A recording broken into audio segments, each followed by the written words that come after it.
Judges 7-8. Gideon defeats the Midianites. Early in the morning, Jerubbaal, that is Gideon, and all his men camped at the spring of Harod. The camp of Midian was north of them in the valley near the hill of Moor. The Lord said to Gideon, "You have too many men. I cannot deliver Midian into their hands, or Israel would boast against me. My own strength has saved me. Now announce to the army, anyone who trembles with fear may turn back and leave Mount Gilead." So 22,000 men left, while 10,000 remained. But the Lord said to Gideon, "There are still too many men. Take them down to the water, and I will thin them out for you there. If I say, 'This one shall go with you,' he shall go. But if I say, 'This one shall not go with you,' he shall not go." So Gideon took the men down to the water.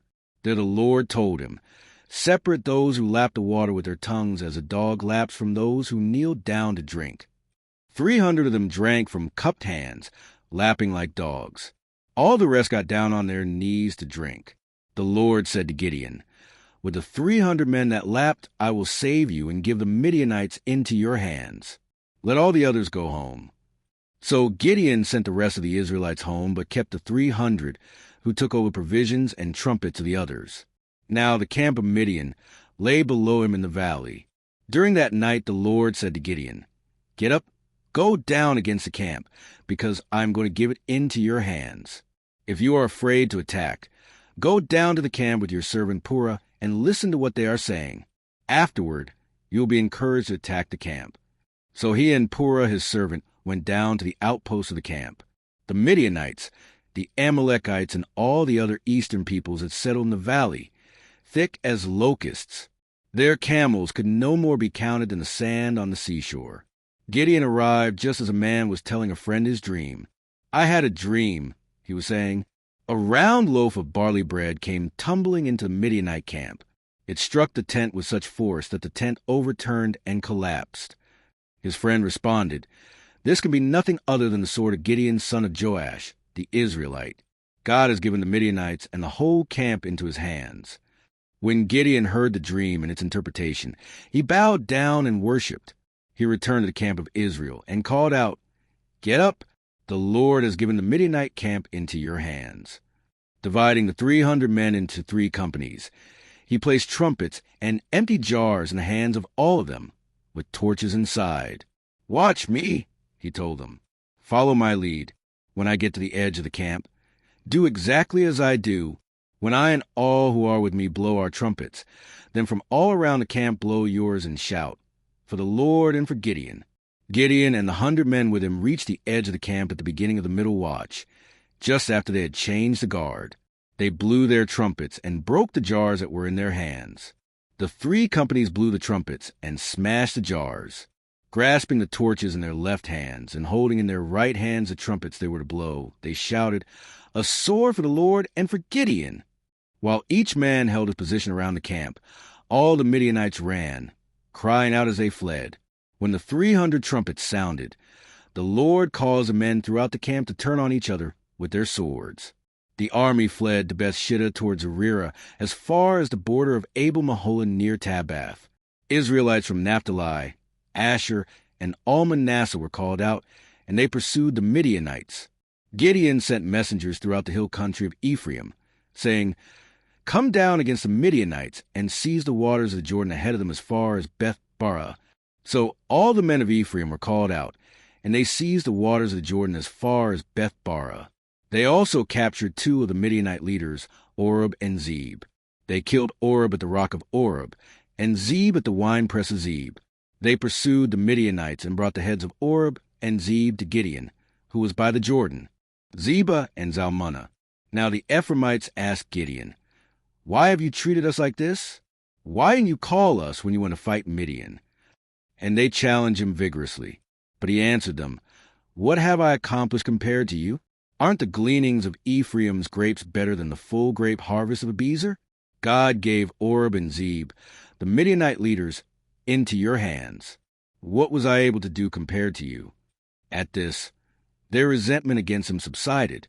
Gideon and his 300 men, exhausted yet keeping up the pursuit, came to the Jordan and crossed it. He said to the men of Sukkot, Give my troops some bread. They are worn out, and I am still pursuing Zebah and Zalmunna, the kings of Midian." But the officials of Sukkot said, "Do you already have the hands of Zebah and Zalmunna in your possession? Why should we give bread to your troops?" Then Gideon replied, "Just for that, when the Lord has given Zebah and Zalmunna into my hand, I will tear your flesh with desert thorns and briars." From there, he went up to Peniel and made the same request of them, but they answered as the men of Sukkot had. So he said to the men of Peniel, "When I return in triumph, I will tear down this tower." Now Zebah and Zalmunna were in Karkor with a force of about 15,000 men, all that were left of the armies of the eastern peoples. 120,000 swordsmen had fallen. Gideon went up by the route of the nomads east of Nobah and Jobhal and attacked the unsuspecting army. Zebah and Zalmunna, the two kings of Midian, fled, but he pursued them and captured them, routing their entire army. Gideon, son of Joash, then returned from the battle by the pass of Heres.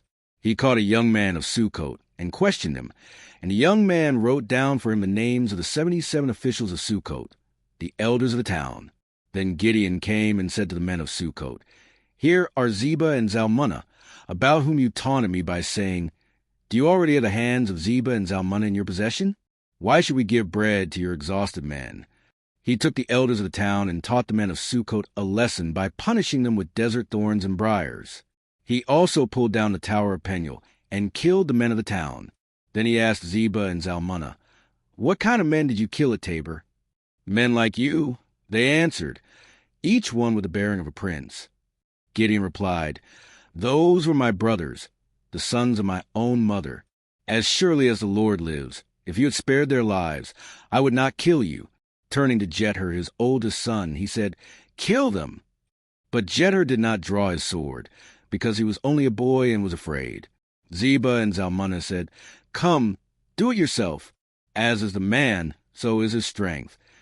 So Gideon stepped forward and killed them, and took the ornaments off their camels' necks, Gideon's ephod. The Israelites said to Gideon, "Rule over us, you, your son and your grandson, because you have saved us from the hand of Midian." But Gideon told them, "I will not rule over you, nor will my son rule over you. The Lord will rule over you." And he said, "I do have one request, that each of you give me an earring from your share of the plunder."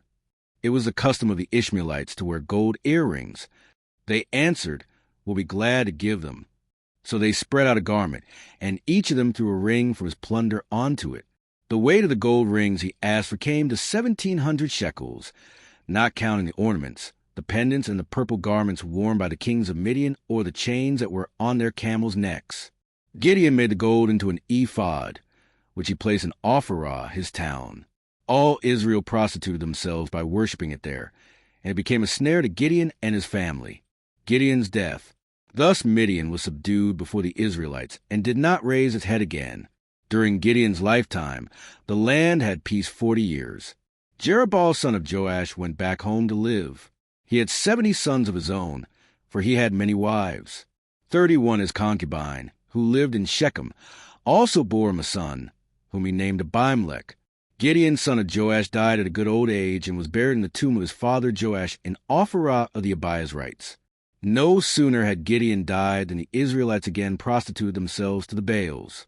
They set up Baal-berith as their god, and did not remember the Lord their God, who had rescued them from the hands of all their enemies on every side. They also failed to show any loyalty to the family of Jerubbaal, that is Gideon, in spite of all the good things he had done for them.